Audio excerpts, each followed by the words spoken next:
My name is Soniyaa, and I'm the founder of a well-being platform called Illuminations. Illuminations is a holistic healing, mental health, and personal growth movement that began in Dubai in 2006. My journey into healing, spirituality, and wellness started when a friend of mine passed away in a car accident. Here was a person who had all the money in the world, who was extremely popular, well-liked, who had amazing parents, who had the best that life had to offer. And yet, no matter who you are, no matter where you're born, the only truth of life is death. And the impermanence of life is what led me to an existential crisis, because up until then, I had never faced the concept of death. It felt like life was forever. It felt that things were going to be with me all along. And the moment you lose something, everything is there about the person. Their clothes are there. Everything they attach themselves to do. Their family is around. But yet they're not anywhere to be found. And that concept of never being able to see that person in this form ever again is something that I found very difficult to accept. And that existential crisis made me wonder, if I'm so attached to my dreams, if I'm so attached to my parents, if I'm so attached to the way I look, all of that is irrelevant the day I die. So if I can start to live every day to remind myself that my death could be at any time, it would then help me rethink a lot of the choices that I make in my life. I've always been interested in understanding the fundamentals of how the universe works, who we are, what really is the purpose of this school of life.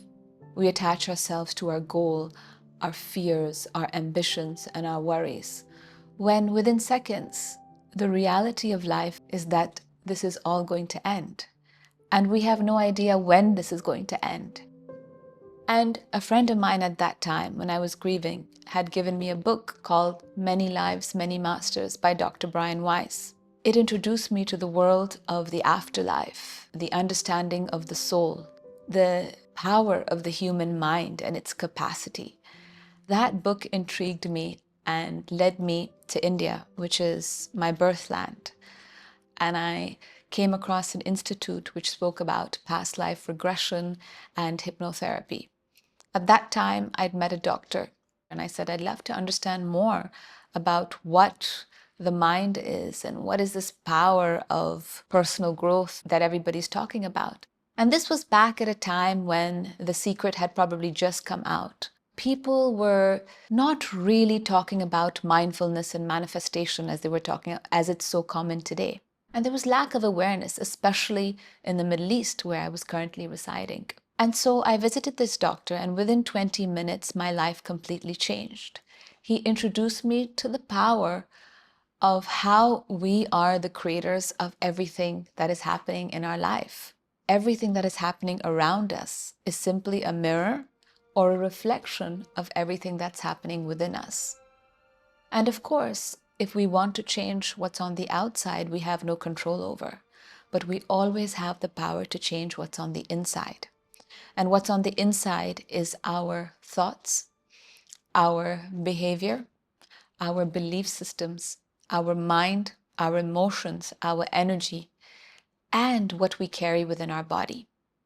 And if we can understand what we're carrying within us, not just on a conscious level, but on an unconscious level, and how what we carry governs everything that happens in our life, we are then able to make a choice to really understand what we wish to let go of for us to be able to reach our highest potential.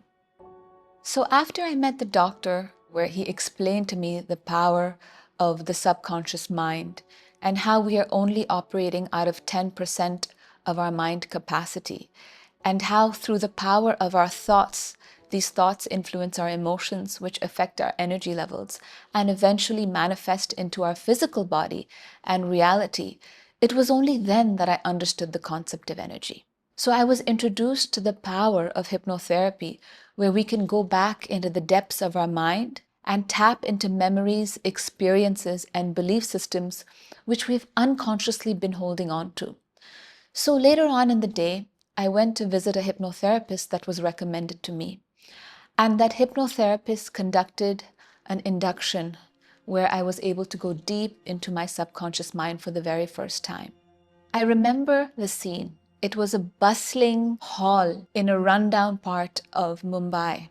There was noise in the background, pollution, and traffic. And I was in a hall amongst many people who were having a conversation about many different things. But when I experienced that hypnotherapy session where I was able to go deep into my subconscious, I felt something that I have never felt before. I felt that I had finally reconnected with my soul. And in spite of all the chaos around me, there was an inner peace and a silence that I felt that I had never experienced before. And since that day, I remember that day so clearly, my life has never been the same again, because I believe that once you are in touch with that soul has the divine blueprint of why you're here. And through our childhood, through our belief systems, through our experiences, through our fears, through our conditioning, we have forgotten who we truly are. But I was given a glimpse into the true potential of who I really am. And since that experience of hypnotherapy, it led me on to a journey of understanding energy. So I explored many different energy healing concepts, such as Reiki, understanding the chakra system. I was able to delve into regression therapy, where I was able to go back into my childhood, into those events in my life which has shaped who I was till that point in time. And there were many disintegrated parts of me. I was in touch with memories that I didn't even know were affecting me in my current life. And so I came back to Dubai a new person. I had promised myself and made a commitment that no matter what, my life would never be the same again. That I would do my best to cultivate an inner practice of spiritual peace and really apply everything that I had learned. So when I'd come back to Dubai, I was looking for a place or a like-minded community which could help me grow spiritually. I Googled, I researched, and I could find nothing. And that was when the idea came about. If it doesn't exist, why don't I create it? And so I decided to invite a couple of the teachers that I had learned from to come down and visit Dubai and conduct some seminars and workshops on helping people to understand what is the power of the mind, what is consciousness. We are gifted with so many beautiful resources such as our mind, body, and energy. And if we tap into those resources can help us reach our potential. And one thing I noticed about everybody that I met, especially in a place like Dubai, everybody is aspiring to be the best version of themselves. But many people seek that best version through their career, through relationships, through more money. And yet they're in deep pain and suffering and they're still unhappy, which goes to show that no matter how much we acquire on the inside, if we are not connected to ourselves within and don't find that balance between the external and the internal, we will never be able to achieve that health, healing, and happiness that we're all truly seeking for. And so I decided to invite these teachers down. We were conducting one-to-one healing sessions on hypnotherapy, energy healing, regression therapies. We were organizing workshops, and every one of our courses was completely sold out. And that was when Illuminations was born, with a vision to help people live more happier, healthier, and purposeful lives through holistic healing, mental well-being, and personal growth. And that grew like rapid fire. We scaled to 2 or 3 centers. We were reaching out to cultures from all around the world. Because one thing we know about Dubai is a melting pot of so many different cultures coming together in a beautiful space. And we saw that no matter which walk of life, no matter what your cultural aspect was or what your religion was, everybody could connect with the power of the soul, and they saw the value in really connecting with themselves. So whilst losing a friend of mine in a car accident triggered me on a path towards awakening, helped me to walk on this path of personal growth, healing, and spirituality, one of the other main issues that I was struggling with was my speech. As a child, for as long as I can remember, for when I first started to speak, I used to have a problem with my speech. I used to have a severe stammering problem. I could not speak to a person for more than a few moments without stammering. I could barely ever answer the phone. I could never order food at a restaurant. I could never even say my name. And that fear gripped me for my entire life. I had tried to look for practices through speech therapy. My parents put me through a speech therapy program, which didn't really help much.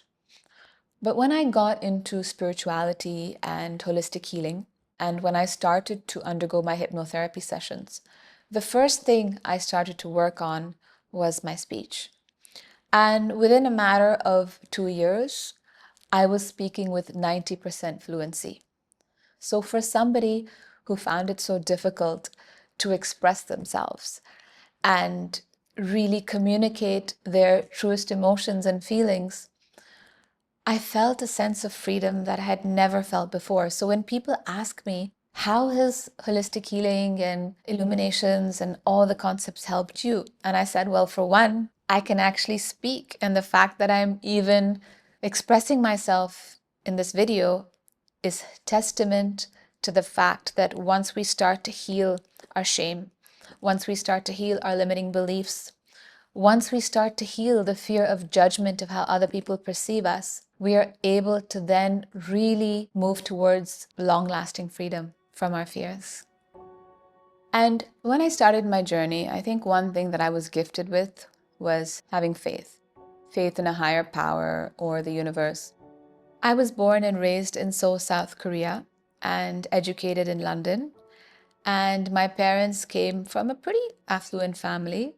They invested a lot in my education. So when I moved back to Dubai after my spiritual experiences in India, I announced to my father that I was going to become a therapist and that I was going to start my journey in holistic healing and spirituality. And at that point in time, he thought I was crazy. He's like, I invested so much money in your education and you're going to become a quack?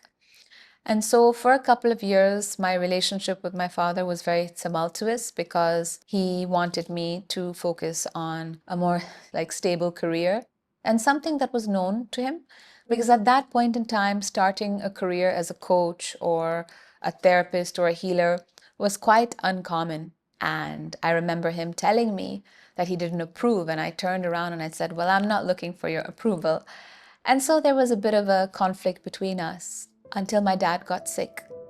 And when we're about to lose somebody in our lives or when we're about to experience that sense of loss, I think that's when we realize that the people we love, we take for granted. And I remember having a conversation with my father. I invited him to come to actually have a look at my center because he was in and out of hospitals for 2 years. And he was not very involved in what I was doing. And he also told me that he wouldn't give me the money to start my center. So it kind of motivated me even more to spend 2 years I was doing events for people. I was organizing spiritual conferences. I was bringing down practitioners from all over the world who had requested me to work with them. And I remember a month or two before my father was about to have a transplant, he came to the center and he walked around and he was in a state of shock because he thought I just opened a small little office. And he'd seen that I had opened this sprawling space all on my own. I think he was in a wheelchair and he broke down crying. He looked at me and he said, I'm so proud of you. And at that point in time, I'd never seen my father ever cry in his life. So I didn't know how to react at that moment, but hearing him just say how proud he was of me it felt so good because a few months later he passed away and he never saw me actually really blossom in my career. And so I always feel that at least he kind of knew the path that I was moving towards. But Most people think that Dubai is fantastic, but all plastic. And everybody in Dubai is just looking for material aspirations. But I would beg to differ. I think Dubai is probably the greatest example of the power of vision, of the power of expansiveness, and the power of manifestation. That really mirrors how each one of us is. Many times we think that we don't have the resources. We think that we are not good enough. But when we really tap into our strengths and our resources, we understand that we all have the same hopes, the aspirations, and the dreams. So it's all a matter of tapping into that power. So people seek a place like Illuminations because at some level they have the awareness that they have limiting belief systems which are driving every aspect of their life, be it in their health, career, relationships, and self-expression. And these limiting beliefs are coming from experiences. And 80% of these experiences come from our childhood, from the day we are born, from our social, economic, and religious inputting. These beliefs eventually drive our thoughts, which drive our emotions, our energies, and eventually our behavior. And so people are beginning to realize that it's the limiting beliefs which are governing their life. So through many different practices, our goal is to help them remove the limiting beliefs which are influencing their thoughts. Because thought is the root of all creation. And when these thoughts of negativity or fear are harboring in their space for very long periods of time, it tends to strip them from their quality of life and from their peace of mind. So whether a client is having a problem in their relationships because they're constantly attracting the wrong partners in their life, or for example, a person is trying to overcome a limiting habit like an addiction to either alcohol or like a substance, it is the limiting belief which creates that sort of void in their life, and they seek to fulfill that void through alcohol or all these type of addictions. And then there are those people who find that in spite of having everything in their life, they're just deeply unhappy. So by the world's measure of success, they have it all. They have a loving family, they have all the money in the world, and they have most what people aspire for. But yet there's a deep disconnect. Everybody's looking for a level of purpose or meaning in their life. Because at some point in time, how many restaurants can you eat at? How many clothes can you buy? How many holidays can you take? At some point, everything that we seek from the external has its limitations. And so a lot of people are just looking to simply reconnect with the power of their soul and trying to explore how they can create more purpose, impact, and meaning not just in their lives, but in the lives of others. It's all about reconnecting with yourself. The mind is the most powerful tool that mankind has at its disposal. The mind has the power to move you to accelerating heights, but also bring you down to the depths of your own despair. The question remains is how we allow our mind to work for us. We can choose to use our mind to help us create the reality that we truly desire and deserve, or we can allow the mind to keep us imprisoned in our limiting thoughts, beliefs, and emotions. So it is very important to understand what the mind actually is.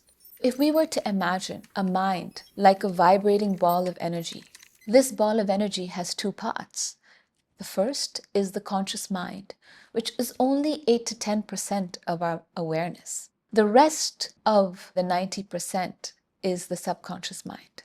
The subconscious mind is 90% of our mind capacity, where we store all our experiences in either pleasurable or a painful format. So from the day you are born to the first time you connected with your parents, to your first birthday, to the first time your dog bit you, every experience is stored in the mind.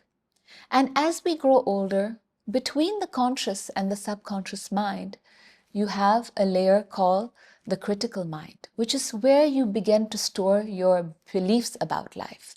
So as you grow, you acquire more experiences. Now, if these experiences were negative and painful, around those experiences you stored a limiting, like a belief. So for example, if you were abused as a child, you might store the belief that I'm not good enough. And that is where we all tend to go wrong. Because you see, the nature of the mind is very sticky. It tends to hold on to one experience. It then begins to define ourselves by that experience. And then we start to store limiting belief systems around those experiences. And once we store that limiting belief, even what happened to you when you were 3 years old could be impacting you in your life till today. And it possibly is influencing your relationship choices.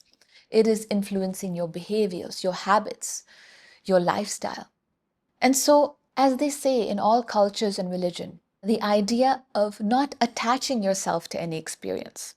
Because the moment you start attaching yourself to an experience, you begin defining yourself by that experience. You now become labeled. And if you start labeling your experiences, that is when, if a limiting experience has not helped you in your life, you end up storing it. And even in your adult life, that limiting belief becomes the known behavior. So, for example, the feeling of not being enough is a known behavior. And what is known to my mind is very comfortable for me. So, we all like to stay in places which give us comfort. So, even though we consciously desire more money, we want more relationships which make us happier, healthier, and more loved, we are still operating from the belief that we are not enough. So what we end up manifesting is not what we consciously desire, which is only 10%, but it is the 90% of the unconscious and the subconscious, which is driving every aspect of our life, including the life that manifests by our very own eyes. So when we work with the mind, our goal is to neutralize the experiences, not erase your experiences, but neutralize the toxicity of those experiences from your childhood so that you can make the empowering and effortless choice to let go of the beliefs which are no longer serving you in your life. And when you are able to easily let go through all the practices that we provide, you are then able to make the choice of adopting a new belief, which is more in alignment with the life that you desire. And so people often think that they're the victim of their circumstances, and the illusion is so real that it actually makes us believe so. But the truth of the matter is that we are all the creator of our circumstances. And when we start to really reconnect with ourselves, we're able to see that life is not happening to us. Life is happening for us.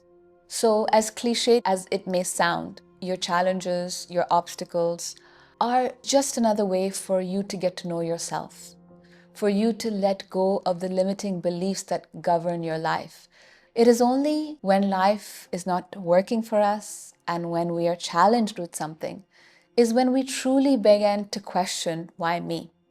And that is a very exciting question to ask because it really helps us to confront our deepest, darkest fears, the garbage of beliefs that we've stored, the limiting programs and the conditionings that we have. And I think pain and challenge is the greatest awakening because, as they say, the universe shakens you to awaken you.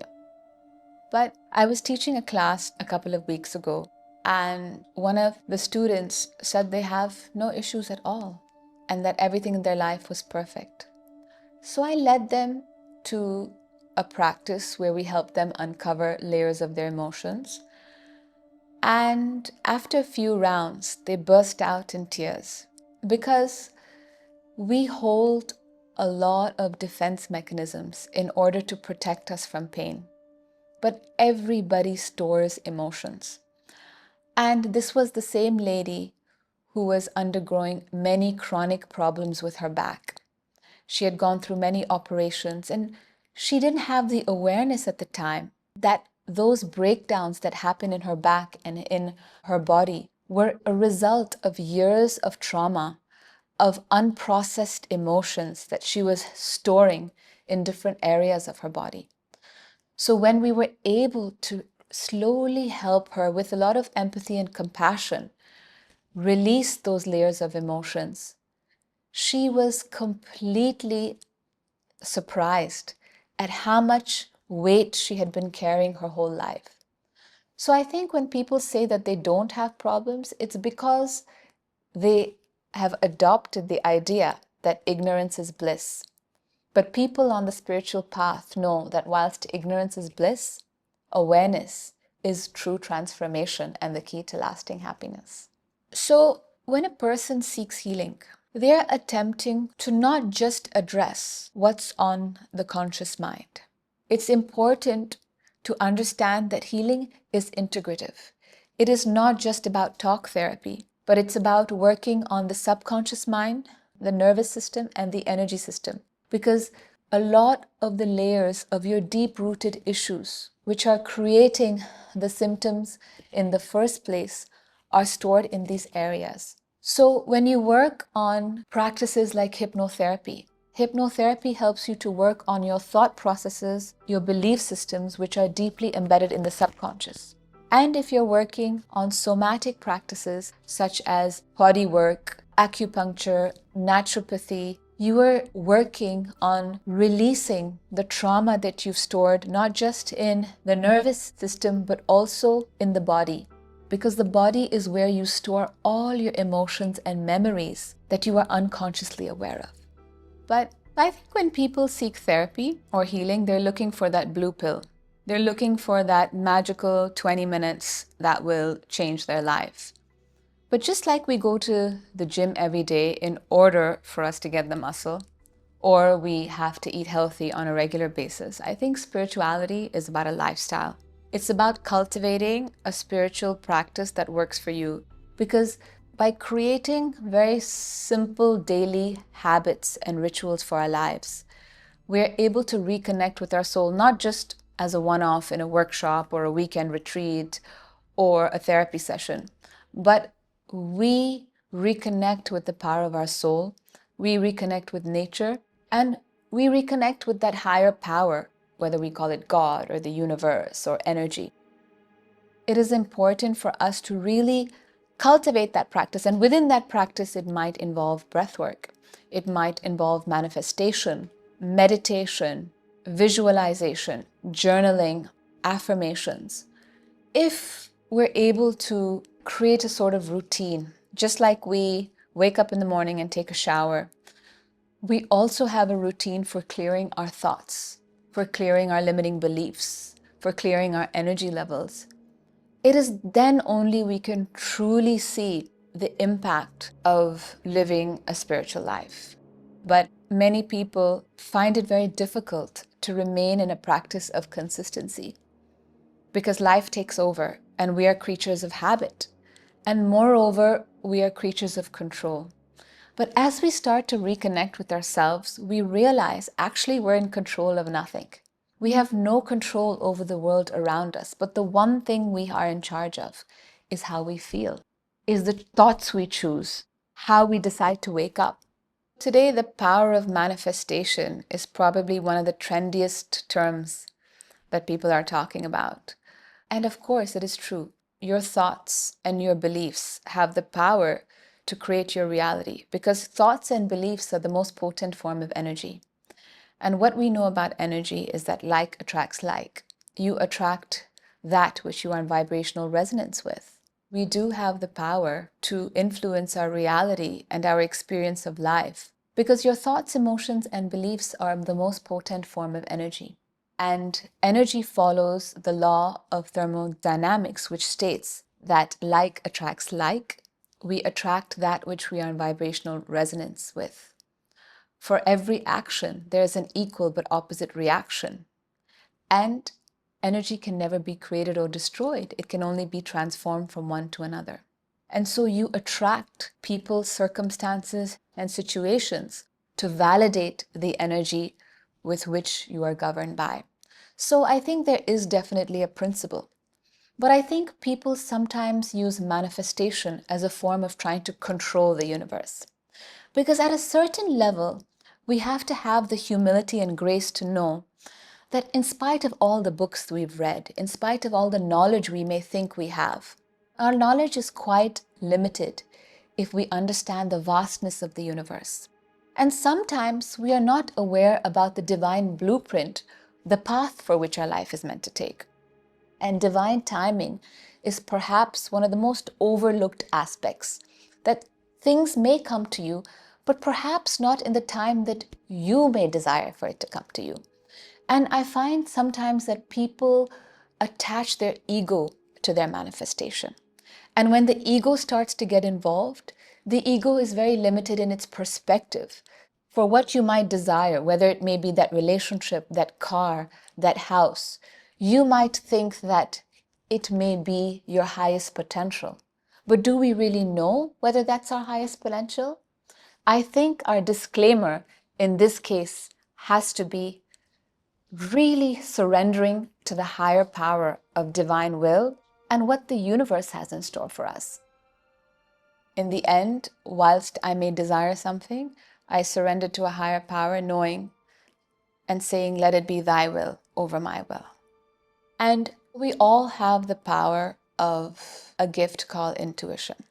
But when our mind is scattered and focused either on the past or on the future, it is surrounded by worry, fear, and anxiety. We're not able to listen to that intuition because intuition never screams, intuition never shouts, it whispers. And so the best way to really hear that whisper is to remain in a state of presence and a state of stillness. And I think people find that very hard. But through practices like meditation and mindfulness and a daily reconnection with themselves and their soul, they're able to start to listen and tune into that whisper. It's about understanding how the body feels. Because when we're in situations which may not be aligned for our path, we often find ourselves feeling very nervous, feeling very overwhelmed, feeling very much on edge. And the body holds on to a lot of heaviness. So it's not just about intuition, it's about also tuning to the wisdom of the body.